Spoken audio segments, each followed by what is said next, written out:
नमस्कार। दुआ और प्रार्थना में याद करने के लिए आप सभी का शुक्रिया, बहुत बहुत धन्यवाद। पत्नी के सामने नाबालिग से लगातार 3 दिन तक रेप करते रहे। पत्नी के मुंह से एक शब्द नहीं निकला। जानकर के बड़ी पीड़ा होती है। और जब जज ने यह फैसला सुनाया, जब पॉक्सो कोर्ट अजमेर ने यह फैसला सुनाया, तो उस जज ने जब तक सांसें चलेगी उस अपराधी की, उस मुजरिम की, तब तक वो जेल से बाहर नहीं आ सकता। अमूमन तौर पर आपने देखा होगा कि जब भी किसी अपराधी को कोई सज़ा होती है तो वो एक लिमिट होती है 10 साल, 20 साल, 25 साल, 30 साल।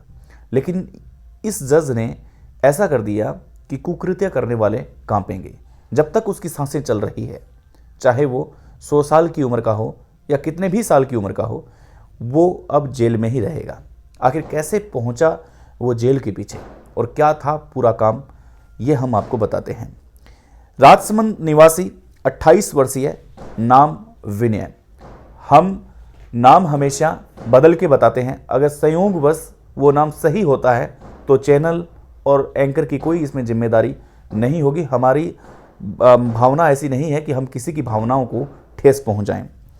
10 साल की मासूम, 20 गवाह, 25 दस्तावेज लगे, तब जाकर के प्रतिकर स्कीम से 6 लाख रुपए पीड़िता को दिलाने का प्रयास किया गया। अब ये क्या है सच्ची घटना, ये क्या है कहानी, वो हम आपको बताते हैं। 3 अक्टूबर 2022 का वो दिन था जब नाबालिग के पिता ने पुलिस में रिपोर्ट दर्ज करवाई कि इस प्रकार से मेरी एक बेटी है जिसकी उम्र मात्र 10 साल है, वो अपने घर से लापता है, वो अपने घर पर नहीं है। पुलिस इन्वेस्टिगेशन करती है, पूछताछ करती है और पूछताछ करने के बाद में वो पूरी तरह से हार जाती है। लेकिन 7 अक्टूबर 2022 को आरोपी होता है वो नाबालिग को कामली घेट कोलकाता पर छोड़ देता है। अब वहाँ से कोलकाता पुलिस को क्लू मिलता है, इस प्रकार की एक बच्ची है। वो फिर इन्वेस्टिगेशन के दौरान पहले ही ये सूचना जारी कर दी गई थी सारे थानों में जहाँ जहाँ उनको शक था। तो इस प्रकार से वो बच्ची अपने पिता के पास आ जाती है।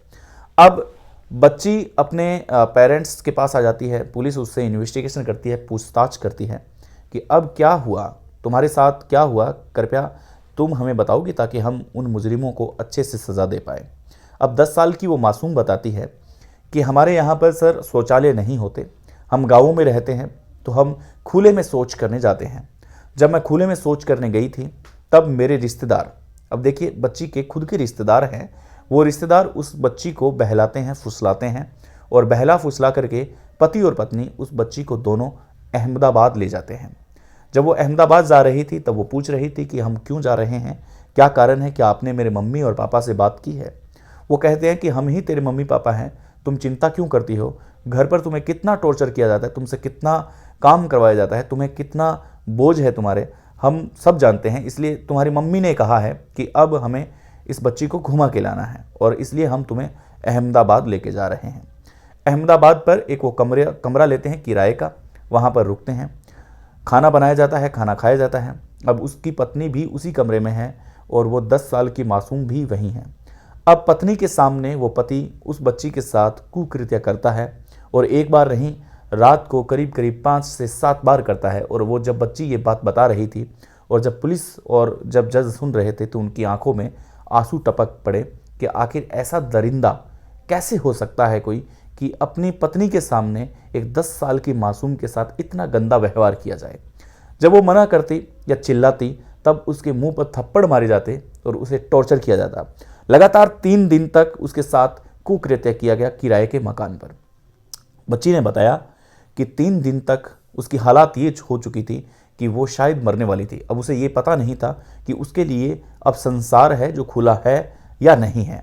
उसके दिमाग में इस प्रकार की गंदगी भरी हुई थी कि वो अपनी पत्नी की बात तक नहीं सुन रहा था और ये पत्नी अपने पति को उकसा करके यह कार्य करवा रही थी।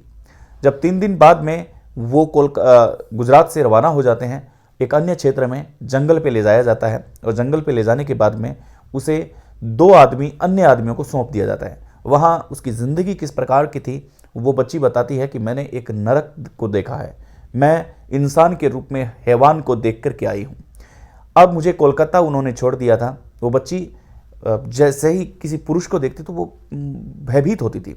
वो पुरुष के उन मूंछों से भयभीत होती थी। वो कहती थी कि मुझे पुरुष जाति से नफरत हो चुकी है, मैं किसी भी इंसान पर भरोसा कर सकती हूँ, जानवर पर भरोसा कर सकती हूँ, लेकिन मैं पुरुष पर भरोसा करने लायक हूँ नहीं, क्योंकि मैं एक ऐसे नरक से गुजर के आई हूँ कि मेरा मन जानता है मैं मरी नहीं हूँ। 10 साल की बच्ची की इस वेदना की पीड़ा को हम शब्दों के माध्यम से उकेरित नहीं कर सकते।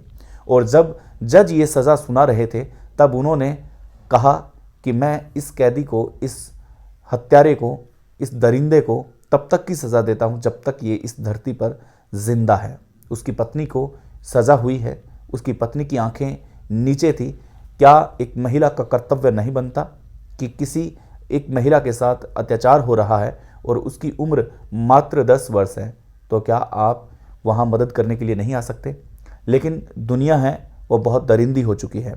अब जो बच्ची के माता पिता होते हैं वो बताते हैं कि जिनको आपने आरोपी बनाया है और जो बच्ची जिनका कह रही है वो हमारे सगे रिश्तेदार हैं और हमारे ही पास रहते हैं, हमारे घर के ही पास रहते हैं, हमारे घर की सब काम के हिस्से में वो अपना बंटवारा भी रखते हैं और हमारी बच्चियों को वो देखते भी हैं। इसलिए कहा जा सकता है कि विश्वास की बुनियाद को नींव के अंतर में खत्म होते हुए देख रहे हैं। उस पेन की स्याही भी शर्मा जाती है जब ऐसी घटना को हम लिखते हैं, ऐसी घटना को हम सुनाते हैं। मस्त रहें, तंदुरुस्त रहें, और क्राइम कभी भी कहीं भी हो सकता है, इसलिए सतर्क रहें। नमस्कार।